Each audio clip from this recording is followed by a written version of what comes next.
Hi, Daddy Longlegs here again, and this is lesson 2 of my series of tutorials on the Concertina Connection Elise Hayden Duet Concertina, which is a bit of a mouthful, isn't it? Again, thank you to Bill, my sponsor, for these videos. Very much appreciated. In this tutorial, I'm going to add the bass line to Twinkle, Twinkle Little Star, which may not sound much, but actually there's quite a lot in it, and it involves playing notes on the left-hand side of the instrument. In the last lesson we played the tune on the right. Here we're going to be concentrating on the notes on the left hand side. There's only 4 of them, and the way to think of it is, okay, you've got your tune on the right hand side. Well, this is also a tune being played on the left hand side at the same time, albeit with much less notes. Not a very interesting tune, I'll admit, but it is a little bass line, a little accompaniment to our tune. I'd just like to point out that the tutor book that comes with the Elise Concertina does have Twinkle Twinkle Little Star in it, but it's different to my version. I think that my bass accompaniment is a bit easier as well, so if you're an absolute beginner, this will be perfect for you. One thing to say is, before you move on to this lesson, make sure you can play that right hand tune perfectly and that you're really comfortable with it, because you'll have to kind of do that without thinking about it so that you can concentrate on that left hand side of the instrument. So what are we trying to achieve with this bass part? Well, we are providing a simple accompaniment to the tune we've already learnt, using the lower notes on the left hand side of the instrument. Okay, so it's like a little backing to our tune. Our tune on its own sounds fine, but it's a bit thin on its own, so we're going to beef it up with this bass line. Now on your music, you're starting from bar 13 at the top of page 3, and please notice that the tune in the treble clef, that's the one on top, the stave on top in each pair, that's the tune we've already learned, so you don't have to worry about that. Just look at the lower stave where you've got that bass clef, that kind of single curl with the 2 dots sign. Now please notice where the notes in both staves coincide vertically. Where they do, they are played simultaneously. So the first 2 notes, you can see a C on the right hand and a C in the left hand. They are played at the same time because they're written one on top of the other. The next C in the right hand doesn't have a bass note to go with it, so that's on its own. You see, so you can see how the 2 hands are aligned in this way. All of the bass notes are played on beats 1 and 3, and they're all minims, so they should all last 2 beats each. All these notes have their heads unfilled, so they're kind of empty, and the stems are facing down. That's just purely to make the thing look good. All the notes on the right hand side are low enough to have their stems pointing upwards, and all the notes on the left hand side are high enough to have their stems pointing downwards. But obviously you can have a mixture of both depending where the head of the note occurs on the stave. It's just handy in this piece that the bass line is all minims and all the stems are pointing downwards. The stems are not important, it's the heads, of course, that tell you which note is which. Now because of this will often mean holding on to a left hand note whilst playing 2 notes in the right hand. But we'll get to that a bit more a bit later. So this bass clef is the lower of the 2 staves, okay, and the sign, as I said, has got the 2 dots either side of the 4th line up, and that fixes that note at F. Okay, so we sometimes call this the F clef. It's important to realise that the notes in the bass clef are not the same as those in the treble clef in terms of where they appear on the stave. For example, the 4th space of the treble clef is a note of E, but the 4th space of the bass clef is a note of G. They are different. This is because the bass clef is really a continuation of the treble clef. In fact, the 2 are combined in something called the grand staff. I mean, I mentioned this in the last lesson and I said they were once combined. Well, they are still combined in this grand staff with the big bracket around it, but in the old days there was no gap, the lines just kept going. I mean, don't worry too much about that. You've only got 4 bass notes to play and I'm going to show you what those are, so there's nothing to worry about at the moment. So look at the first two notes of bar 13 in the two clefs on the two staves. They're both middle C. I showed you these notes in lesson 1. They are the same note at the same pitch on different sides of the instrument. So on the right hand side, this C is on the first ledger line below the stave and is found on what I call R1, B1, which is row 1, button 1. That note there, which we played a lot in the last lesson, didn't we? On the left hand side, this C is on the first ledger line above the stave and is found on R3, B2, row 3, button 2. And it's this one. You hear, can't you? They're the same notes. As a sidebar here, it's worth mentioning that notes on the left hand side that are well above the stave are often written in the treble clef. We tend to think of everything on the left hand side as being bass clef and the right hand side as treble clef, but that's not strictly true. These higher pitched notes on the left hand side, they're going to appear on multiple ledger lines on the bass clef, which is very hard to follow, so very often those notes are written in the treble clef. What I'll do, I'll put an image on the screen now which will show you this very clearly. You can see that I've written an A note at the same pitch on different sides of the Elise. So the A in the treble clef there is R2, B3, row 2, button 3. The same note on the left hand side is row 4, button 3, the highest note on the left hand side. And you can see in the bass clef it's actually drawn in the space above the third ledger line, which is incredibly difficult to work out. So very often you'll see, if you look along the stave there, you can see we put a little treble clef in there just before that bar, and we write the A in there so that we know that it's the A with this pitch, okay, but it's here on the left hand side because it's on that lower stave, you see. So we use the treble clef to show the notes that are very high on the left hand side. Luckily that's not a problem on this tune, but I wanted you to be aware of that.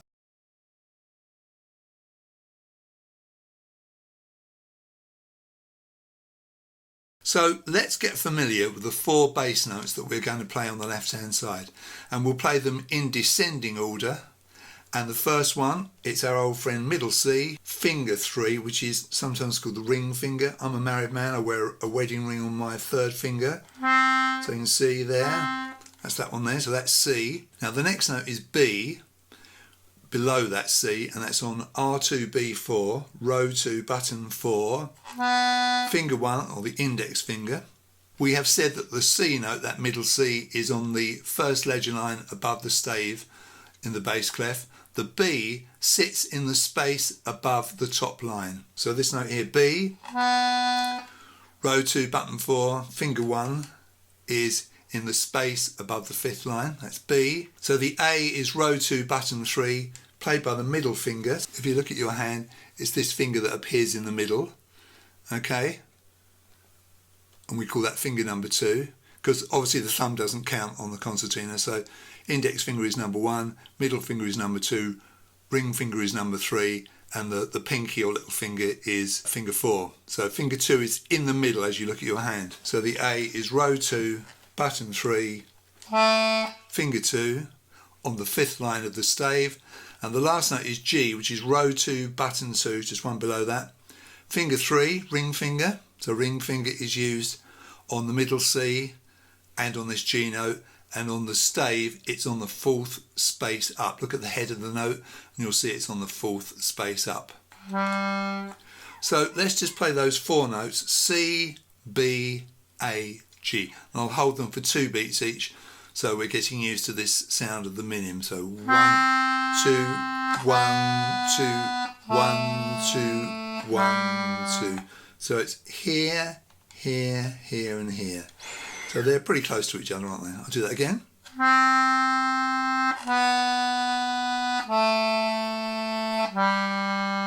I'll go back the other way.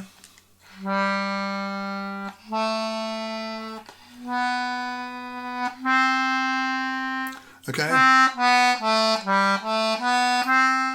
Those are the only notes we're going to play in our bass line, so it's not too bad, is it? And I've said here in my little script here, try playing them descending and then ascending until they, what I call, fall to the fingers easily, so you can find them easily. Now, I haven't said this in the lessons yet, but you should try and play without looking at the instrument at all. Now, if you see people, playing, they're looking at one hand and the other, that's not a good thing to do. You've got to get used to looking at your music or looking straight ahead at your audience. Definitely, you don't want to be looking down at one side than the other, because that's a complete nightmare if you do that. So try and get out of that habit straight away. Obviously, you've got to look at first because you're unfamiliar with it. As the muscle memory builds up, make sure you don't do that. Make sure you play without looking at the two sides of the instrument. Don't forget about the bars that are repeated in this tune. Now that we've moved on to the third page, bars 19 and 20 are the same as 17 and 18, and bars 21 to 24 are the same as 13 to 16. The pulling and the pushing is the same as when you played the single note tune, but obviously playing two notes at the same time is going to use more air up, so you need to be aware of this. Okay, so you may need to start with the bellows a bit more pulled out than you started when you played just the single tune. Now, remember to sustain the minims in the left hand for 2 beats while you play the notes in the right hand. Be especially careful when playing 2 crotchets in the right hand while playing a single minim in the left, as we have in our first bar of this, or bar 13 as it is here. As the bass note minim is sustaining, make sure that you pull or push smoothly and firmly so that there is no break in the note. So if I play a little bit of this, you'll get the idea. You'll hear the bass line sustaining as I play the tune, which has obviously got more notes in it. So I'm going to start with the 2 C's. I'm just going to play the first couple of bars and you'll get the idea of it. So here we go. Do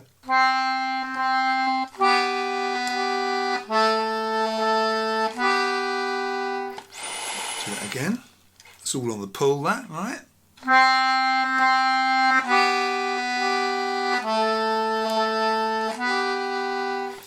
Obviously, depending on where your audience is sitting, they're going to hear one side more than the other. If they're sitting to your left, they will hear more of the tune, okay? And if they're sitting to your right, they'll hear more of the bass. And if they're sitting in the middle, they should get a fairly good balance. All right, so, don't worry about that too much. Balance is a very difficult thing to achieve on this type of instrument, as you can't play some notes louder than others, as the volume is dependent on the bellows use. Talking about this business of holding the minim bass note down while you're playing the tune, I'm saying 2 beats, but in reality you'll probably lift off long before the end of beat 2. I mean, something like this is probably okay.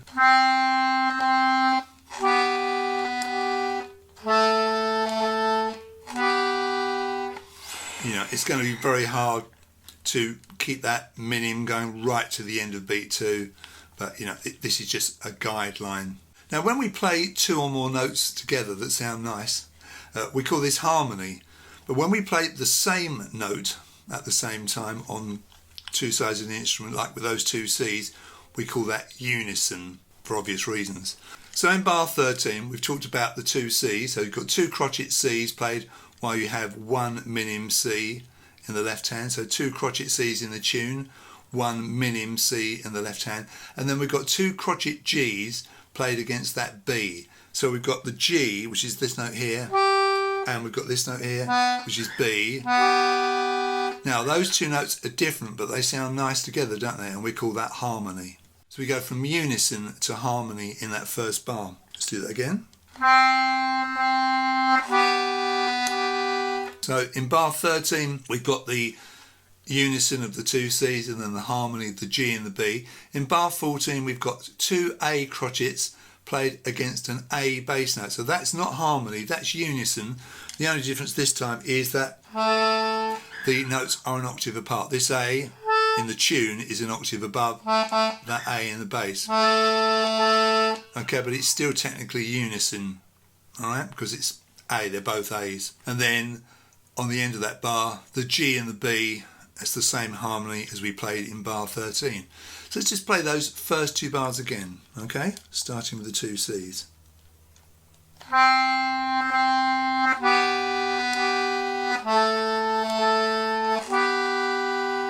Alright, so you've pulled out up to that point. From bar 15 you're going to be pushing the other way. Okay, in bar 15 we've got 2 F notes in the right hand played with the A in the left hand, so that's a harmony, and the 2 E notes in the right hand played with the G in the left hand is a harmony. So let's just play bar 15. So at this point we're pushing in. F on the right hand side, A on the left hand side. So here we go. In bar 16 we've got 2 D notes in the right hand played with the B in the left hand, so that's a harmony. And then on beat 3 of this bar we end with the 2 middle C notes that we started the tune with, so we're back to the unison. So we've got 2 Ds played with the B and then the 2 Cs together. Now it would be lovely, wouldn't it, if the bass line just went down and up, but it doesn't. If I just play the bass on its own for those first 4 bars, you'll hear what happens. You've got C, B, A, then back to B, then pushing A, G, up to B and up to C. So you've got,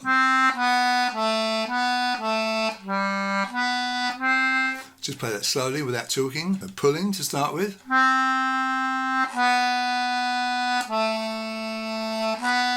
pushing.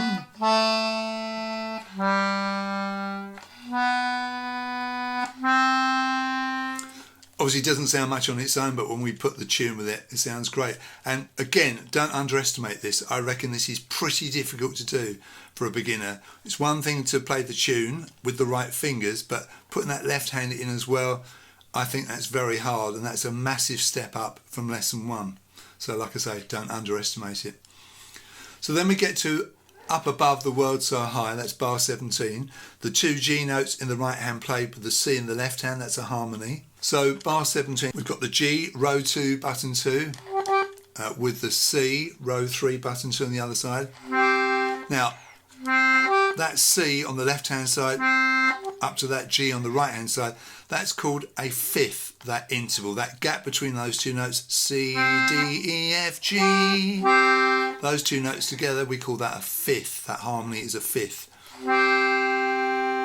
Okay, so those notes are quite wide apart, aren't they, in terms of pitch distance, C up to G. So 2 Gs and C harmony. And then we have 2 Fs against the B on the left hand, so more harmony. And then in bar 18, we've got the E notes in the right hand played with the C in the left hand, that's a harmony. And the D note in the right hand played with the B in the left hand is a repeat of the harmony we played in bar 16. So let's play bars 17 and 18. We're on the pull at this point, and these 2 bars are played through twice, aren't they? 17 and 18, and then 19 and 20 are the same. So we're pulling to start with, and then we push second time. Now the good thing about these next 4 bars is the bass line is the same 4 times. It just goes C, B, C, B, and then the same thing pushing C, B, C, B. So let's put that together.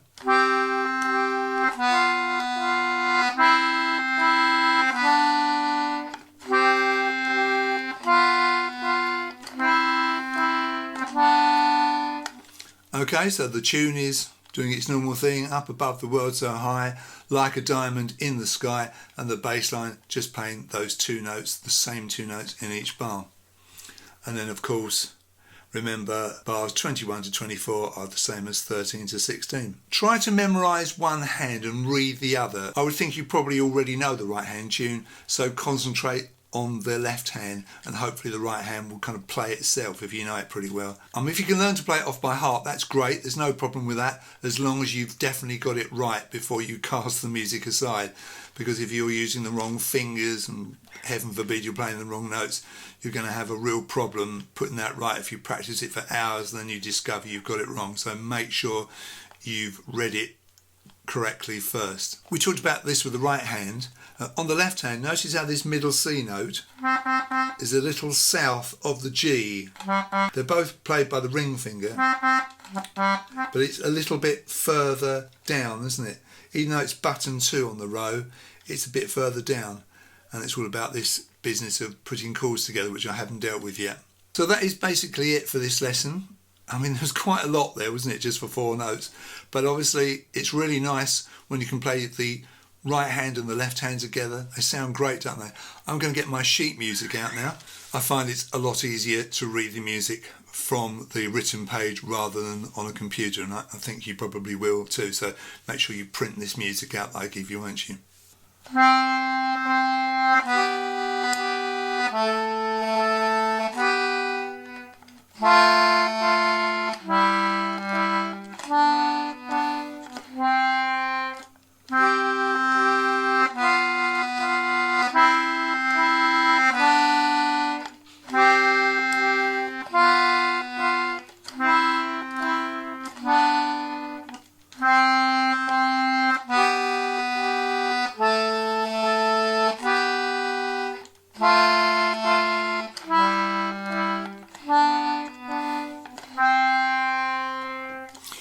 Obviously, playing it slowly like that, it makes it a little bit harder. If you play it a bit quicker, you don't have to hold the buttons down for so long. So let's try it a little bit faster.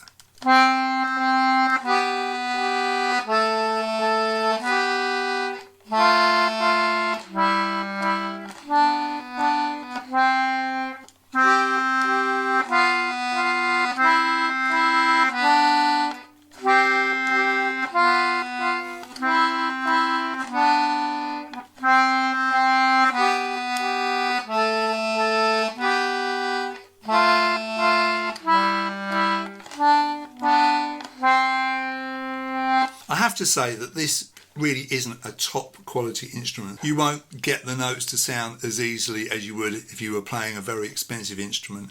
I know they say a bad workman shouldn't blame his tools, but there is an element of truth of that with cheaper concertinas like this. So don't be too hard on yourself if you get the odd note that doesn't come out properly. I'm working on another tune that I'm going to be teaching you. I've had to do a bit of a compromise with the bass line on that because these basses are very, very hard work on this instrument. But anyway, that's Twinkle, Twinkle Little Star complete. You now have the tune and the left hand, and that's a real big step up, like I say, from lesson 1. So you need to practice that until you can play it fluently, the nice sustaining bass notes with the tune on the right hand side. I hope very much that you enjoyed this lesson. I hope you get on well with this tune and can master the whole thing, and you'll see me in my next tutorial. Thank you very much for watching.